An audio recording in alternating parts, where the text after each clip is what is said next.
So eto na nga po mga idol, Creamline Cool Smashers may panibagong sistema at lineup na gagamitin sa semifinals.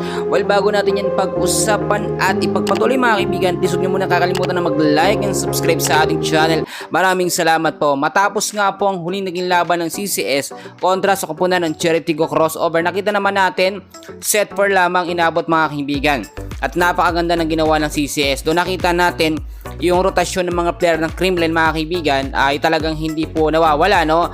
Kung titignan din natin sa starting 6 lineup ng CCS, available ang mga star player pero hindi naman ginamit sa starters. Eto nga po si Gemma Galasa dahil sa kanyang naging thumb injury.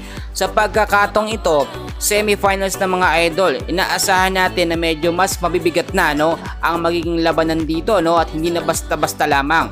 Yung mga crucial at intense na game, nakita natin mas magiging effective or mas effective po si MVP Fons, Tots Carlos at Gemma Galanza na mas mababad at mas mabigyan ng mahabang oras.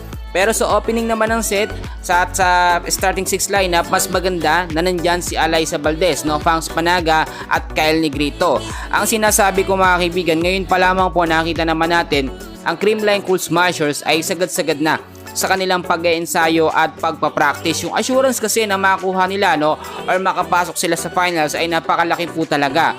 Sa as of now, dito po sa standings ay nangunguna ang Creamline Cool Smashers. At so far, ito yung sinasabi natin, nakupunan talaga sa PBL na napakahirap talunin.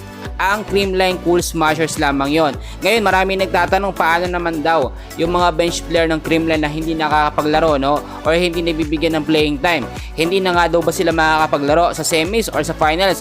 Mga kaibigan, makakapaglaro sila tulad na aking sinasabi. Ang nagiging lineup po ni Coach Sharon Meneses sa kanyang panibagong sistema sa semis, depende sa team na kanilang makakalaban. Kapag hindi malakas ang kanilang team na makakalaban sa semis, no, ay gagamitin yung mga bench player. Pero alam natin pagka nakapasok sa semis ang isang PBL team, no, malakas talaga yan. Huwag kayong mag-alala dahil yung mga bench player naman, back up yan sa mga posibleng ma-injured na player po dito sa starting 6 lineup or yung original na lineup ng Creamline Cool Smashers. Sana nag-gets yung mga idol, no, na ang starters po ng Creamline ay napakahalaga. Diyan po kasi nagsisimula ang rhythm, ang chemistry at momentum ng mga player at naglalas po yan hanggang sa mga huling set. Kapag hindi maganda ang simula ng CCS sa kanilang game, nasusundan yan hanggang sa mga susunod na set, which is yun yung nagiging simula ng pagkapatalo ng Creamline Cool Smashers. Mga kaibigan, mga kababayan, yan muna ang update ko sa inyo for now, and please huwag kakalimutan na mag-like and subscribe sa ating channel for more Creamline updates. Maraming salamat po.